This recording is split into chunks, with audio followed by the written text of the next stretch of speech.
So my band that I was in when I was in college, I was a bass player, started kind of taking off. So I dropped out of college to tour with my band.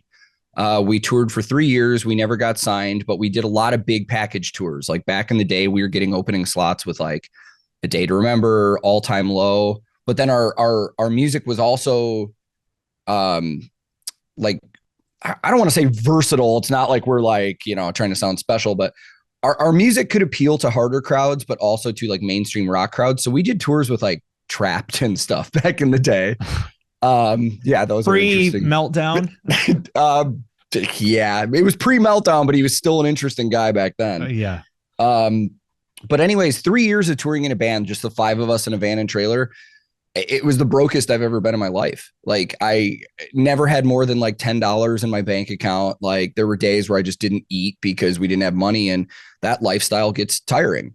So one of the bands that I was touring with, or that we were opening for, I kind of told them I was thinking about quitting my band, and they're like, if you do, we'll hire you to come work for us.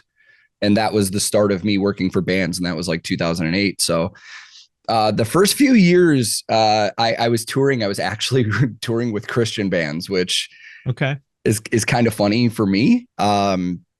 And I went from working for, my first gig ever was for a band called Red. I don't know if you're familiar. They're like Christian metal band.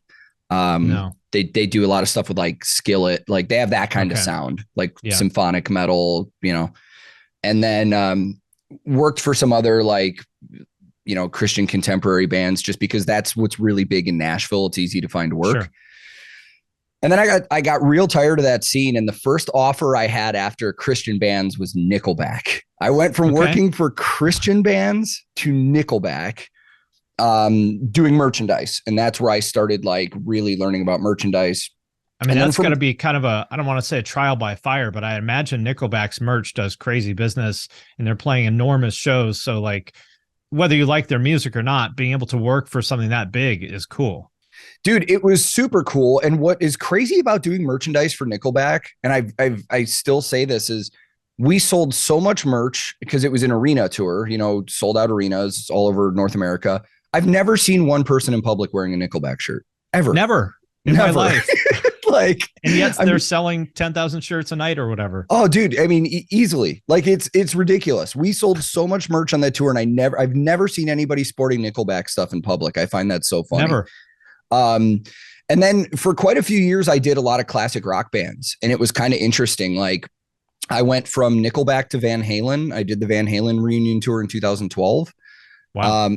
Met a lot of great people. And that was kind of like my, I guess for lack of a better word, my coming of age tour. I was like 22 or 23. And I got to admit, like I just was a cocky young kid. I was like, I got the Van Halen tour. I'm the shit. And then I got out there and realized very quickly that all these older road dogs that have been out here for decades, like they didn't like me. I'll say it right now. Like I learned the hard way with Tough Love. For good reason, or?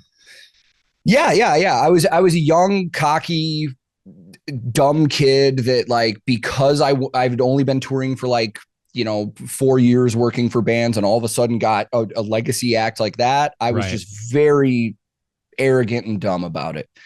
And I learned like tough love on that tour. It was like, this is how you need to act on a tour. So very quickly, I just kind of kept my mouth shut, did my work, learned from a lot of the older guys. And by the end of that tour, it was like 5 or 6 months. It was like, I had made friends with everybody out there, and I really grew up and learned how to like act on tour. After that, I spent a few years working for Pat Benatar, which was pretty wild. Her and her husband are phenomenal people. And then after that, I kind of started like branching out into what I'm doing now, like more guitar tech, backline, drums and stuff like that.